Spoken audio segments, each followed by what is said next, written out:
وہ ایک بھرپور انگڑائی لیتی اٹھ کر بیٹھی تھی کہ ابان ٹرے میں سجا ناشتہ لیتا کمرے میں داخل ہوا۔ گڈ مارننگ سویٹ ہارٹ، وہ مسکراتی ہوئی نظروں سے اسے دیکھتی گڈ مارننگ بولتی فریش ہونے چلی گئی تھی۔ فریش تھی جب وہ باہر آئی تو وہ ناشتہ روم میں ہی ٹیبل پر ٹکا چکا تھا۔ اس کی کیا ضرورت تھی؟ ابان میں باہر ہی آ رہی تھی۔ وہ نم چہرہ صاف کرتے ہوئے بولی رات بھی آپ کچھ کھائے بغیر سو گئی تھی، اس لیے میں یہاں ہی لے آیا۔ ناشتے سے فارغ ہو کر وہ اسے لیے ڈاکٹر کے پاس مکمل چیک اپ کے لیے گیا تھا۔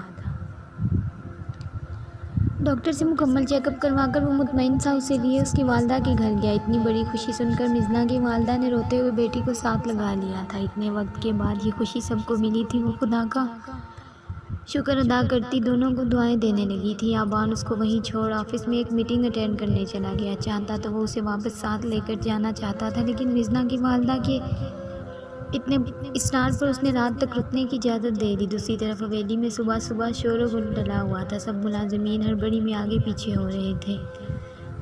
مریم بیگم گاڑی میں مختلف لوازمات پیک کروا کر رکھوا رہی تھی۔ بی جان بھی ان کو بیٹھے بیٹھے چیزوں کی فہرست گنوا رہی تھی۔ نور بھی ان کے ساتھ کچن میں موجود دیسی گھی کے ڈبے رکھوا رہی تھی۔ ہمنا بیگم کاؤچ پر بیٹھی خطرناک تیور لیے نور کو دیکھ رہی تھی، جو سب کے ساتھ کاموں میں جٹی ہوئی تھی۔ اماں سائیں دیکھیے کچھ رہ تو نہیں گیا، پھر میں فجر کو بھی تیار کر دوں جانے کے لیے۔ میں کہتی ہوں ابھی بھی کیا ضرورت ہے بیٹی کو تیار کرنے کی، تم پہلے دوسرے کام تو کر لو۔ بیٹی کی کوئی فکر ہی نہیں، خدا نے دے دی ہے نا، اس لیے ناشکری کرتی ہو۔ اپنی جٹھانی کی طرف ہی دیکھ لو، سہک سہک کر خدا نے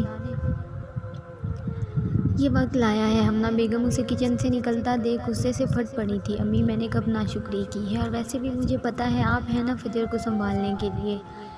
نور شرمندہ ہوتے ہوئے بولی نہیں پتر، تو جا بچی کو تیار کر، پھر نکلتے ہیں شہر کے لیے، واپس بھی آنا ہے۔ مریم بیگم ان کی بات کو نظر انداز کرتے ہوئے محبت سے گویا ہوئی۔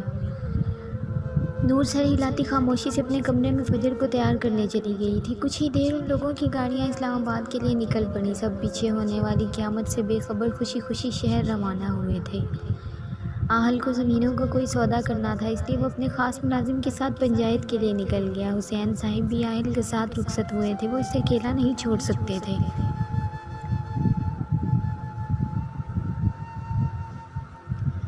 مزنہ جو خراب طبیعت کی وجہ سے کافی دیر سے سوئی تھی، اسی لیے وہ مشکل اٹھتے زبردستی ابان کو آفس بھیجا تھا۔ اپنے روم میں آ کر فریش سی باہر آتی ڈریسنگ کے سامنے کھڑی وہ اپنے گولڈن بالوں کو ڈرائی کر رہی تھی۔ موسم سرما کی آمد تھی، اس لیے موسم میں خنکی محسوس کرتے وہ شاور لیتے بال خشک کرنے لگی تھی۔ رات جب وہ اپنے گھر سے واپس لوٹے تو اس کی طبیعت عجیب ہو رہی تھی، دل خراب سا ہو رہا تھا، لیکن اس نے ابان کو نہیں بتایا کہ وہ پریشان نہ ہو جائے۔ گھر آتے ہی اس کو وومٹنگ سٹارٹ ہو گئی۔ جتنا کھایا پیا تھا سب نکلا تو اس کی جان کو سکون آیا۔ وہ نڈھال سی ہوتی بستر پر ڈھہ سی گئی تھی۔ ابان نے ڈاکٹر کے پاس لے جانا چاہا، لیکن وہ منع کرتے بولی کچھ نہیں ہے، بس سو جاؤں گی تو ٹھیک ہو جاؤں گی۔ بیڈ پر نیم دراز وہ موبائل فون میں مصروف تھی جب نیچے سے آتے شور کی جانب متوجہ ہوئی۔ وہ دوپٹہ شانوں پر پھیلاتی کمرے سے باہر نکلی تو سب گھر میں داخل ہو رہے تھے۔ مریم بیگم ملازموں سے ڈھیر سامان اندر رکھوا رہی تھی۔ وہ ساکت کھڑی چہرے پر خوشی اور حیرانی کے تاثرات سجائے سب کو دیکھ رہی تھی۔ اتنے میں فجر بھاگتے ہوئے اس کی ٹانگوں سے چپک گئی تھی۔ بڑی مما، میرا بچہ! وہ نیچے ہوتی اس کو اٹھانے لگی جب تیزی سے نور اس کے قریب آئی تھی۔ آپی یہ کیا کر رہی ہیں آپ؟ مزنہ ہونک بنی صورت سے نور کو دیکھ رہی تھی، جو خود سے فجر کو دور کرتی اس کے سامنے آتے ہوئے بولی اس حالت میں وزن بالکل بھی نہیں اٹھانا آپ نے۔ مزنہ اس کی بات سنتی منہ بسور گئی تھی۔ لو بھلا میری چھوٹی سی جان کا کتنا وزن ہے، کہتی وہ فجر کو اٹھا گئی۔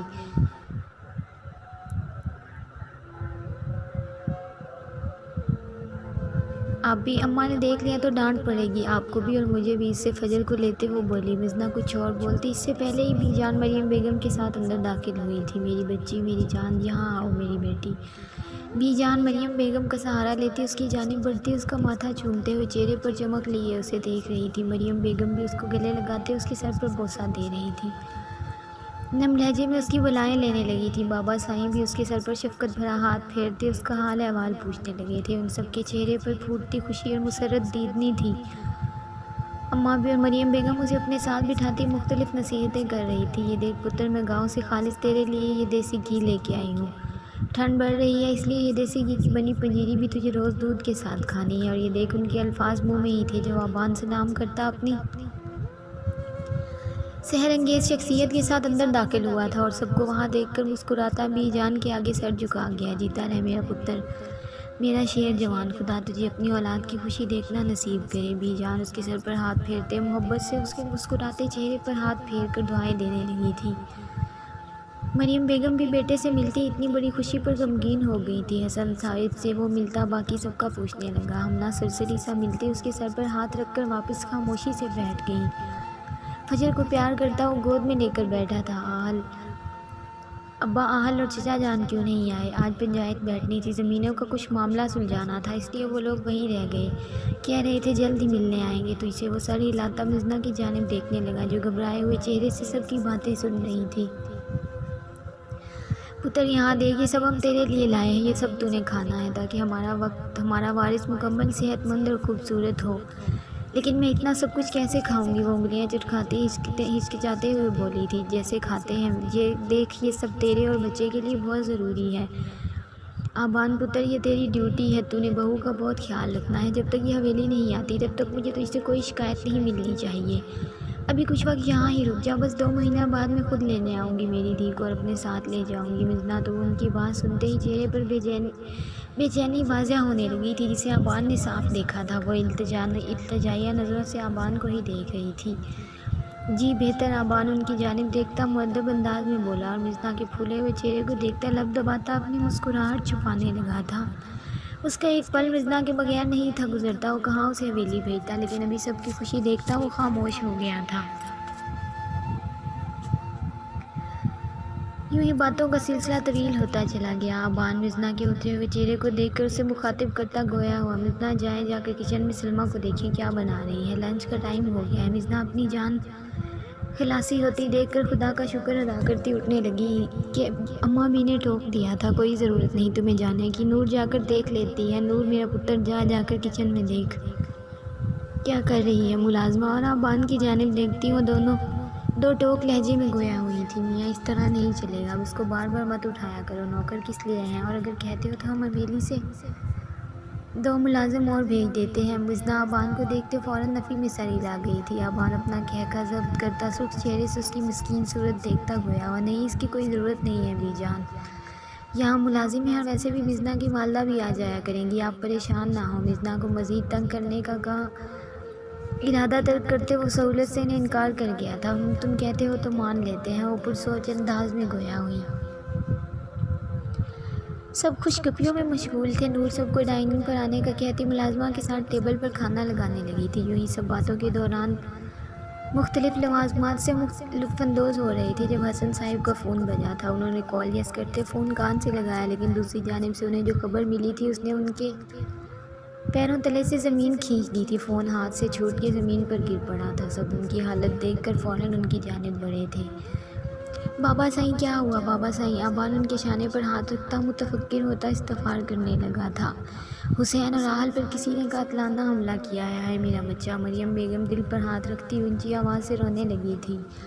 دوسری جانب بی جان بیٹے اور پوتے پر قاتلانہ حملے کا سنتے سر تھام گئی۔ ہمنا بیگم کی بھی حالت ان سے کم نہ تھی، وہ بھی حسن صاحب پر حملے کا سنتی بے ہوش ہو گئی تھی۔ آبان سب کو روتا دیکھ رہا تھا، وہ خود بھی سکتے میں تھا۔ سبھی سے اچانک پڑنے والی افطار پر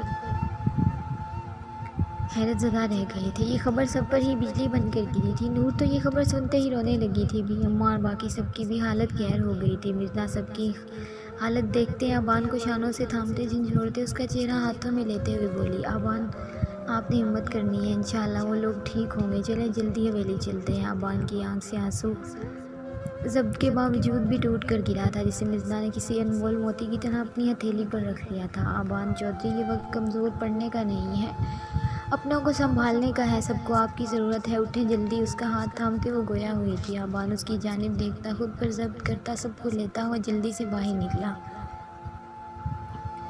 گاڑیاں تیزی سے نکلتی واپسی کے لیے روانہ ہوئی تھی۔ مزنہ کو اس نے بہت روکا، لیکن وہ ضد کر کے سب کے ہمراہ ان کے ساتھ آئی تھی۔ اس وقت سب کو اس کی ضرورت تھی، وہ کیسے سب کو اکیلا چھوڑتی۔